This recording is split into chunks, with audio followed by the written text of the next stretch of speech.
Welcome to Real Talk for Real Teachers. I'm Dr. Becky Bailey, the creator of Conscious Discipline. I'm an expert in education, child development, and a lifelong teacher in learning.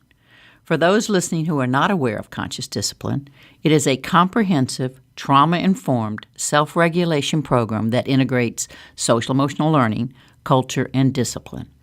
In general, it provides adults and children with the skills to be disciplined enough to set and achieve goals, conscious enough to know you're off track, and connected enough to others so that you are willing to persevere and return to your cherished values. Today we're talking with Dr. Heather Finn. Heather has been a teacher for 12 years, and in those years she's won Teacher of the Year. She's been a college adjunct professor for 5 years, earned her doctorate degree at the same time, and was an assistant principal at Green Valley Elementary School, and now has taken on her first job as a new principal at Bunker Hill Elementary School in Indianapolis. So welcome, Dr. Heather Finn. Hello. How are you, Dr. Bailey? Wonderful. Now, so tell me first, because I knew you before the doctor. How does it feel to hear doctor before your name? It feels pretty good. I worked really hard for that. It's nice to hear. I know. I remember when I first got mine, I was in the Atlanta airport, and I just received my doctorate like a week before, but I'm in the airport, and I thought, I'm going to have myself paged. So I had myself paged 4 times in the Atlantic airport and never answered it. I just wanted to hear him say, paging Dr. Becky Bailey. That's brilliant. I love it. Yeah, and it's exciting to hear it come out after all that hard work. So let's talk about your journey with Conscious Discipline, starting at the school I visited where you were the assistant principal, and that is Green Valley Elementary. My understanding, and certainly from my visit, you served the toughest kids in the district at that point. So how did Conscious Discipline impact you, that school? What successes did you see? What challenges did you have? Just talk to us about that experience to begin with, and explain the school for the people listening. Sure. So we were a very challenging school in southern Indiana. Our population was about 85 to 90% free and reduced. A lot of our children moved around quite a bit. We served a lot of families that lived in government temporary housing. So they came and went with the wind. We were always greeting new students and saying farewell to others. And often we didn't have the opportunity to truly say goodbye to them personally. They just didn't come back. So we realized the need for the social and emotional support for these families. A lot of them were struggling and looking to us for help. And so we looked and we realized that Conscious Discipline could absolutely help us build a school family there. We had touched on little pieces of it before those 4 years, but within the 4 years, our new leadership team that developed the 4 years that I was there, we worked together and reached out to many of our Conscious Discipline colleagues and friends that we found around the country, including you, for support with that. And we just developed into this wonderful place where we believed that we needed to look at these children with positive intent and love in our eyes at all times, just for helping them find the skills that they were missing, and not due to any fault of their own. Just they didn't have the skills to be able to handle each other emotionally and socially. Was that hard to convince your faculty and staff that a shift was needed, or was it in such a desperate state that everybody knew it? Great question. It was not hard to speak about the need. Everyone saw the need. It just meant that we were going to have to work really hard to commit to some of these pieces. And it was already an exhausting job, as you can imagine, to have these students in your room who truly could not handle their daily lives and needed consistent support all day long. And in that group of maybe 22 students, you might be looking at 14 or 15 of them. It wasn't 1 or 2 students. So it was an exhausting job.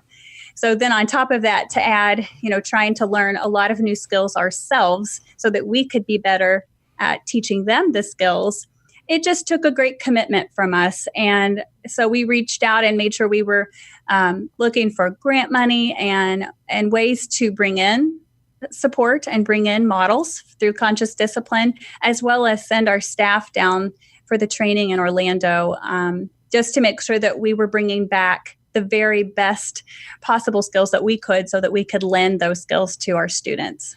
Yeah, I was at your school, and, I get to visit a significant number of classrooms or schools in my years, and I must admit that I have never seen that much trauma in one building in my life, actually. So, and at the same time, I saw tremendous success that you were doing with such a difficult population. And I know I want to kind of bring the listeners to what you said, because a lot of people have 5 or 6 now children in one classroom, or 2 or 3 children with significant difficulties, and you just shared 14 or 15 out of 22. So that kind of brings it to light. So can you tell us a specific story of how you saw a child differently, or one of the teachers, the light came on and they saw it differently, and a success maybe, just to give the listeners a taste of the behaviors that were happening, how they were changed? Just one of your success kids that you had, or a success teacher also. Oh, I would love to. And we have so very many. One very special moment just at the end of last school year, as I walked into a first grade classroom, we had a little fella in there, and he could not regulate very well, but he sure wanted to learn. And he was having a rough moment. And his immediate response to a rough moment was to just have a complete screaming meltdown at the top of his lungs, because he needed to get that aggression and that frustration out. And he was forgetting to breathe. And so as I walked into the classroom, as I did consistently whenever the teacher needed a little support, and he saw me, he goes, "I know, Dr. Finn, I know, just breathe, let's do it, let's go." And he took me by the hand and walked me to the hallway and stood there balloon breathing with me. So he just needed that reminder, that quick reminder, and stepped to the hallway with me. And he stood right there with his little tiny self and balloon breathed solidly for a good 30 seconds and said, "Now let's talk." How wonderful. And also that shows the social trust that you created in the building, and your staff and all of you created, but also that a deep sense of connection, that he felt that safe, that he could just say, "All right, I got this. Just hang by my side just for a minute, and I think we can pull it off." Right. And he sure did. Yes, he did. So now let's shift a little bit. So tell us a little bit about your dissertation. I've read it, so share with the audience, the listeners, what you did and why and what you found out. Okay. Well, first of all, I'm thrilled to hear that you read it. Thank you for spending a few minutes looking at it.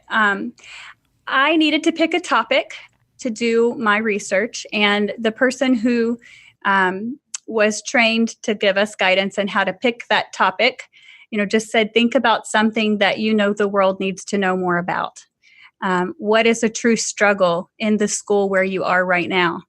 And it wasn't very hard for me to land on that idea very quickly. If students in every building today need teachers who have more skills, and adults and leaders that can lend those skills to them and teach those skills to them without punishing them for not having the skills to begin with. Yes.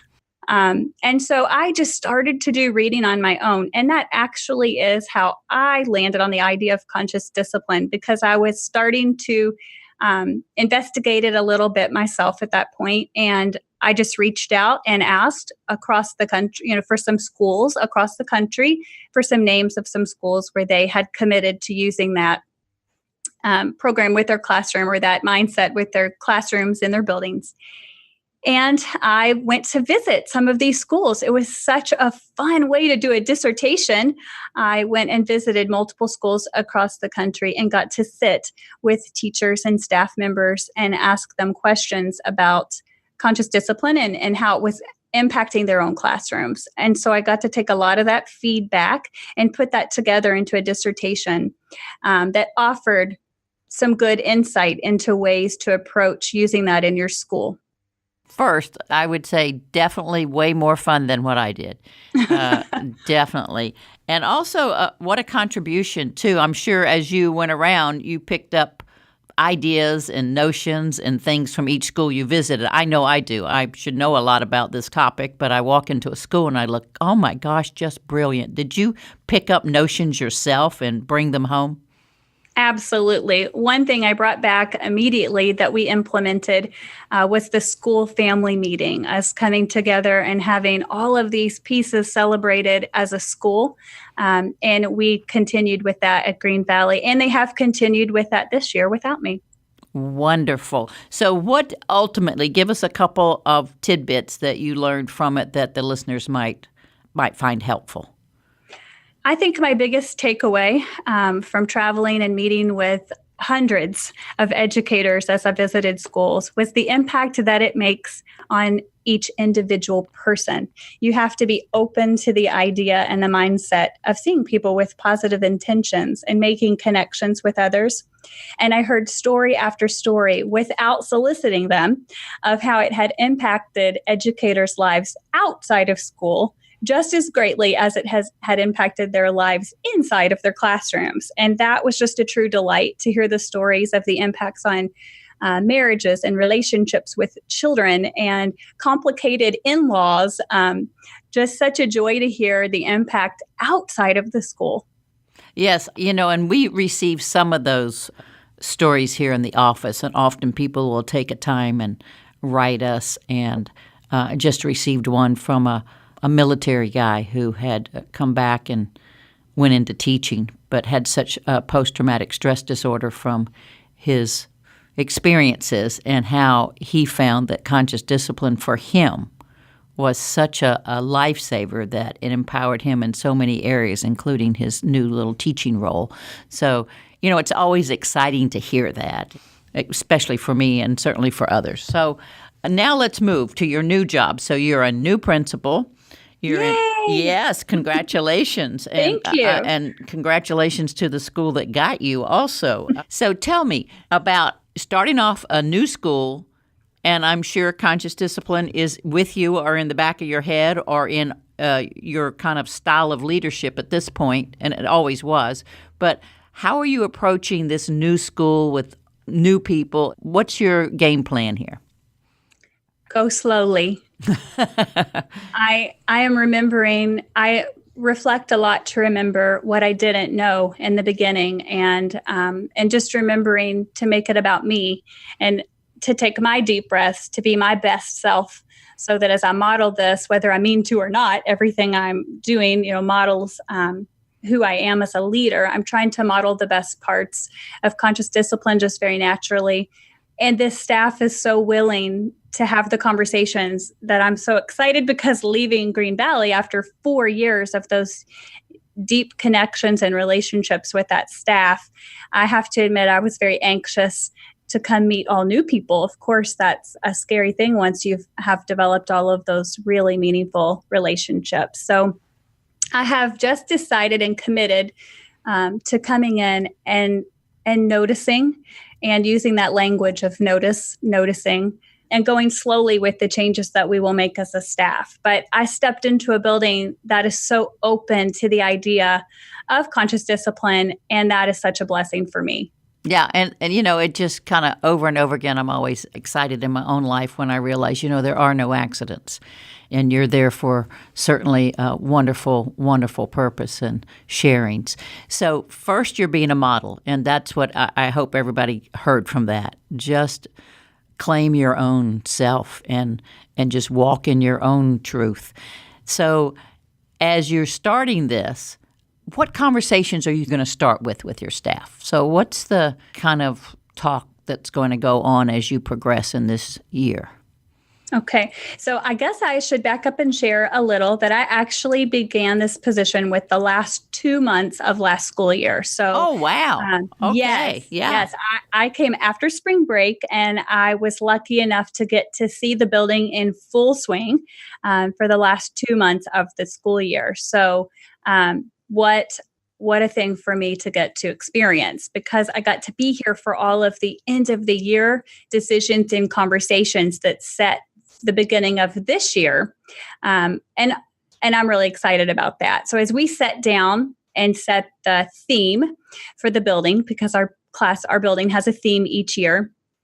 I suggested several, and the one that the staff embraced was "We Are Family, All My Bulldogs and Me." So how cute is that?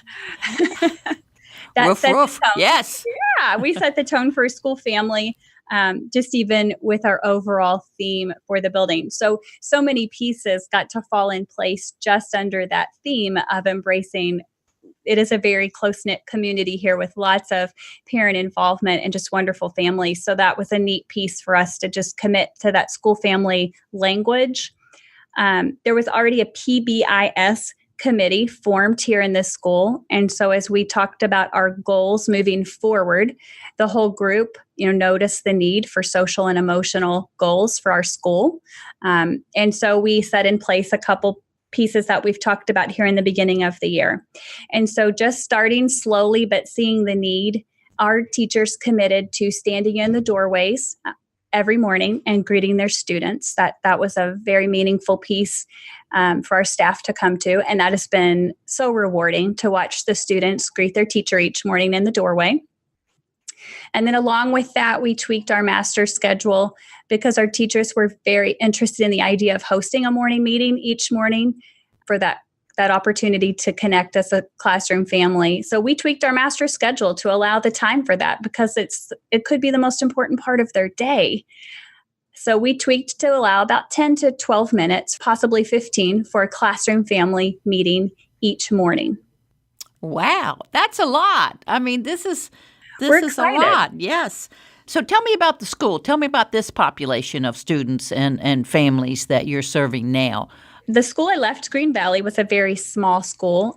We were under 300 by the time I transferred here in March. So it was a very small school, but a very high need, as I mentioned before. Mm-hmm. Yes. So I have shifted. Bunker Hill Elementary School is proud to have 680 students. So we're a very large building. And about 20 to 30% of our students weren't born in the United States. So we have great diversity in this building. So there's already such a culture here of, embracing your friends in this building because we all come from wherever we come from. And here we are lucky to land at Bunker Hill, which is really exciting. So there's just a great amount of diversity here. And then we are not a Title I school in this building. So there's just, a little bit of a difference there from the last school that I was in where we definitely were. Can you feel the difference just walking in? The anxiety of the students? I walked into your old building and I felt nothing but love and dedication and passion, but I also could feel a sense of the distress that came from the children. Do you feel that at your new place, or did you feel it at the old place? So you felt, and you're thinking exactly the way I did on the first day that I came here, and I walked through this building with the principal who stepped into a higher role. It is one of the first things I said to him as I walked through the building. The children here are just stronger emotionally and socially. They looked me in my eyes and greeted me just because I was an adult walking in the hallway. That alone was startling to me because in the school where I had been before, if they did not have a connection and a relationship with me, they had no interest in, making eye contact with me or looking at me in the hallway until those relationships were formed and that connection was made. They did not feel inclined to even acknowledge me in the hallway. And then you shift to a building where you have mostly, typically healthier students. And it was the biggest change I could have imagined of just the eye contact. Yes, and you nailed it right there. You certainly did. You certainly nailed it. Have you had any resistance from parents or anybody about you coming in and your notions and your ideas? And if you did, how have you handled it to communicate to them where you're going and where you'd like to lead the school? I have not, because we are lucky enough that in this district, our district leaders also have started to look for what direction we want to go as a school community. And we are super lucky that two of our leaders came to a 2-day in July and brought back the idea of conscious discipline for our district. So not only am I lucky enough to land in a building where we've started talking about conscious discipline very quickly, now our school community is getting involved right there with me. Beautiful. And so what are you've already started now, you've already kind of got your theme set, you've introduced that school family, you're being the model, you've got the greetings going on, that connection piece that I'm sure was there before, but it's probably possibly strengthened. You've changed your schedule slightly to get that little morning time, to get a morning meeting and get a Brain Smart Start going ultimately. So do you have any other goals for year one, or are you going to kind of just see where it leads you?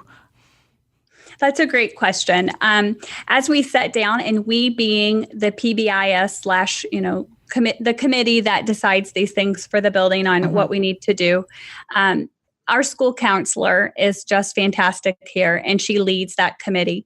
And so her mindset is already just so set with a conscious discipline line of thinking that she has really taken the lead on all of these pieces. So as she and I speak and talk, and she does a lot of personal reading, she herself has led quite a bit of this for our staff and will continue to as we move forward.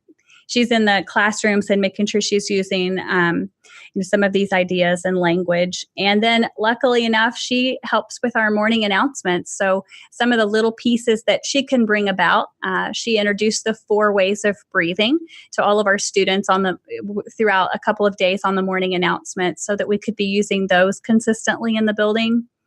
And so we are just pulling little pieces at a time that are useful throughout the whole school, where we can each have a little taste of the pieces to come about, as we get more training and we continue to grow as a school family. She is so willing and ready to be the lead on that as we look to building our conscious discipline team. I'm so excited to know that I'm not alone. Yes, that is beautiful.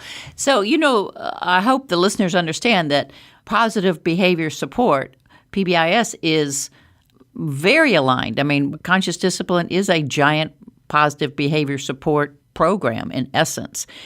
We just tend to leave off the external rewards on the end that really weren't even dictated in the original language. They've just kind of been that whisper thing that got around through districts.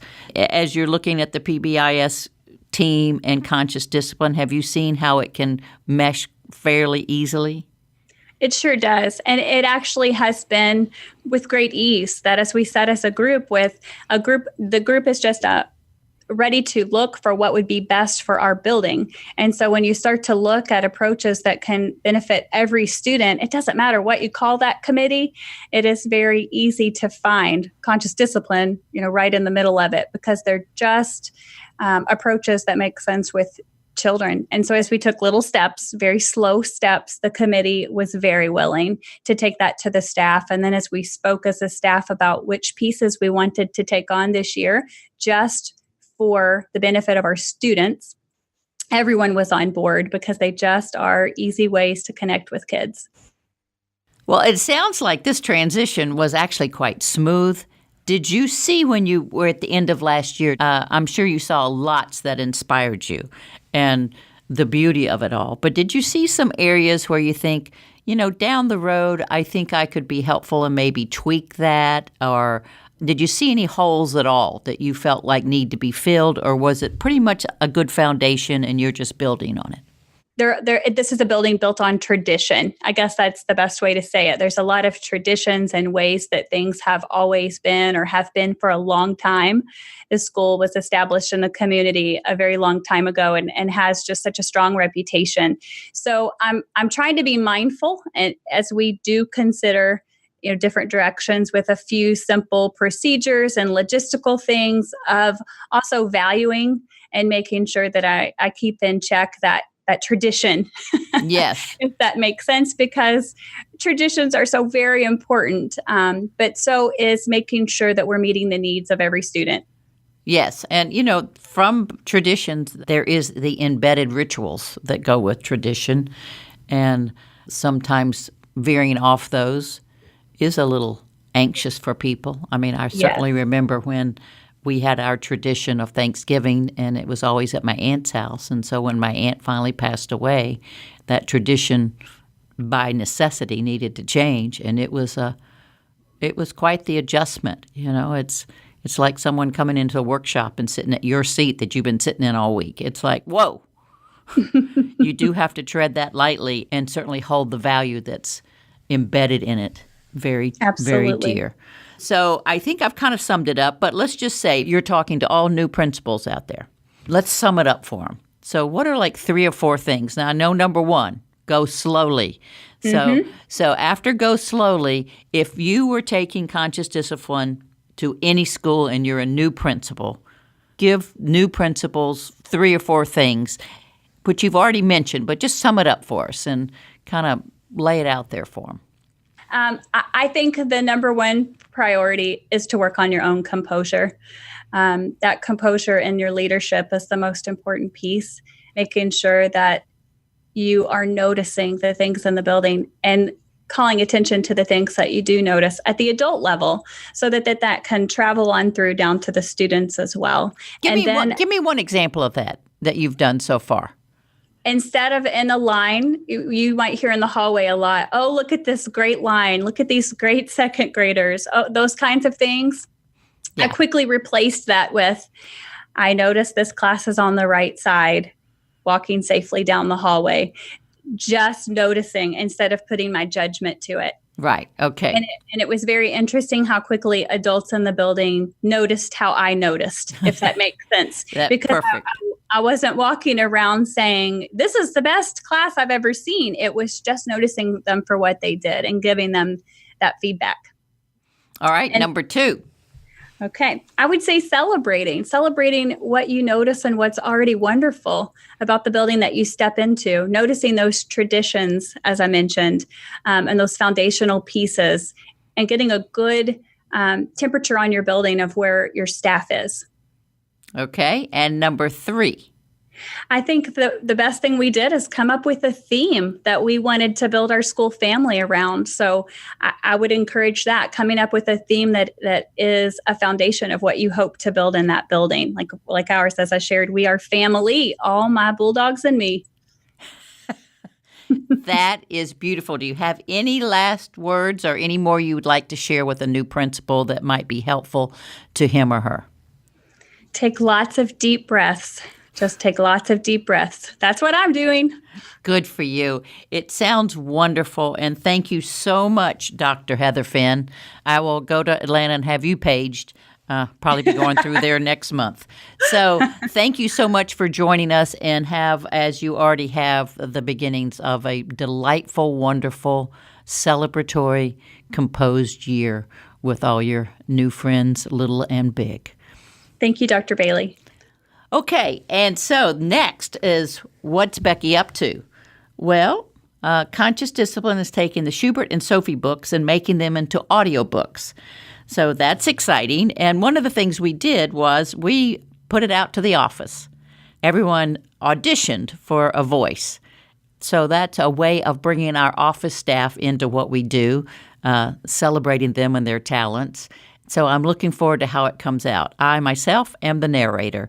Robert, who's running this podcast, is Schubert. And Manuel, who's going to take it over, is Schubert and Sophie's dad. So it's exciting to see the staff get excited in the office, and we're looking forward to the outcome of that. And the surprise is, who is Mrs. Bookbinder? We'll see. So my celebrations. We successfully conducted 10 Conscious Discipline week-long summer institutes, 2 of them in Orlando, 8 satellites. And then we also did 3 private Conscious Discipline institutes week-long in Alabama, Baltimore, and Ohio. And I must admit, that was quite the summer for us all. And it was so exciting to see each and every person work way over 100% for an extended amount of time with passion and dedication, from the office to all the attendees to all the helpers. It was amazing, amazing to see. And how many people we were able to touch and how many, like Heather said, found that it changed their lives for the good. So, until next time, I wish you well. For more episodes of Real Talk with Real Teachers by Dr. Becky Bailey, visit consciousdiscipline.com/podcasts. You can also subscribe to this podcast on iTunes, Stitcher, or your favorite podcast app.